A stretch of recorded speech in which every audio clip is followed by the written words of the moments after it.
YouTube? It's your boy Michael Shear here with something on entrepreneurship. I think one of the biggest holdbacks in people actually starting entrepreneurship, or really just about anything in general, is that they don't feel like they are good enough.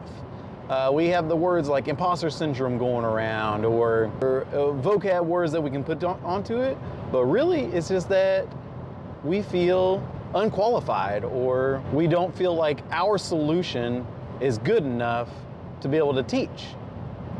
Our solution is not good enough as a service. We feel like we don't know what our value is. Let's talk about that for a little bit here.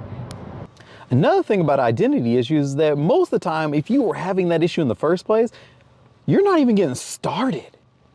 If I never start, then I won't even know if it's possible. I won't know if I suck. So the biggest thing with the people with identity issues is that they don't even give their selves a chance to even be successful. How do you know if you don't try? Because somebody's going to tell you no? Is it that you're going to fail? Well, how you been doing so far is really a good question, right?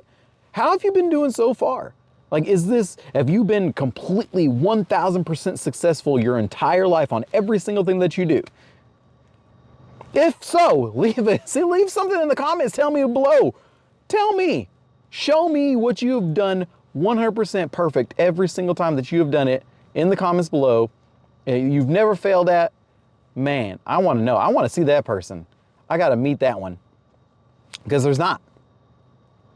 You have failed miserably at so many different things, and you are still here. You're still alive, still breathing. Obviously, you're still breathing, you're still alive because you're watching this video.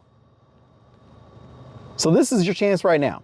This is your chance to go out there and start a business. This is your chance to get out there and get that LLC. 50 bucks, 150 bucks, Secretary of State website. Then go and get your EIN number. 20 minutes, irs.gov. People get scared to even start doing that. People get scared to get out here and get their first sale. Oh, what are people going to think about me? What if I don't?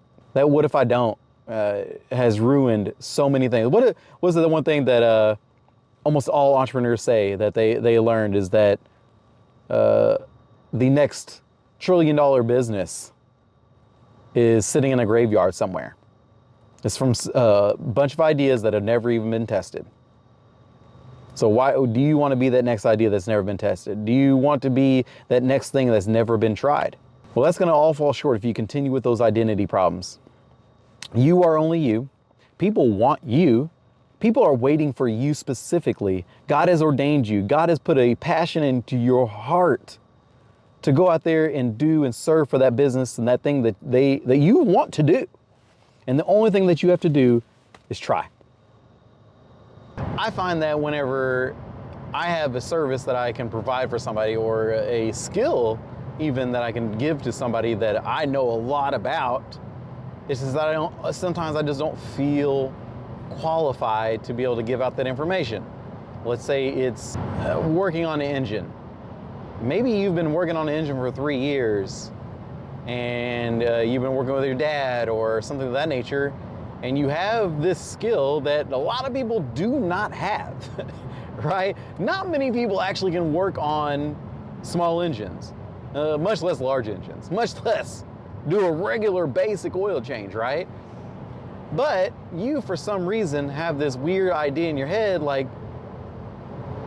if I found out how to do this, let's say it was via YouTube, or maybe you learned it from somebody else, but you're not an expert, right? Like, you wouldn't qualify, or you wouldn't count yourself to be somebody that knows everything about it, but you at least know enough that it's valuable.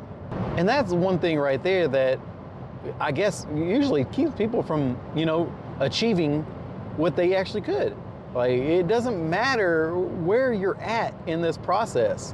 Entrepreneurship's not about being perfect in the moment, or the small business that you run is not about you being good at every single thing. Like, you're not going to be great at every single thing. You're going to be good at the one thing that you do know how to solve. And I think that that is the one thing that holds everybody back, is just that fear of not knowing everything, that fear of professionalism, that fear of when a customer asks me for another part or service that I can't do, so now they're just not going to accept me at all. And I just believe that that is false. As a God-fearing man, I have found that sometimes you just gotta have faith. And that is okay. Being 30 to 50% sure of yourself is okay. The only thing that you really truly need to know that you can actually do something or run a small business, be an entrepreneur, is that you've seen it work. If you know that whatever it is that you are trying to accomplish or do, or a service that you're providing for somebody else, the only thing that you need to be able to do or know for sure is that it makes money. Businesses do two things. They, one, solve a problem, two, make money. If they didn't ever solve a problem, that's called a scam. And if it don't ever make money, that's called charity work. And that's free labor.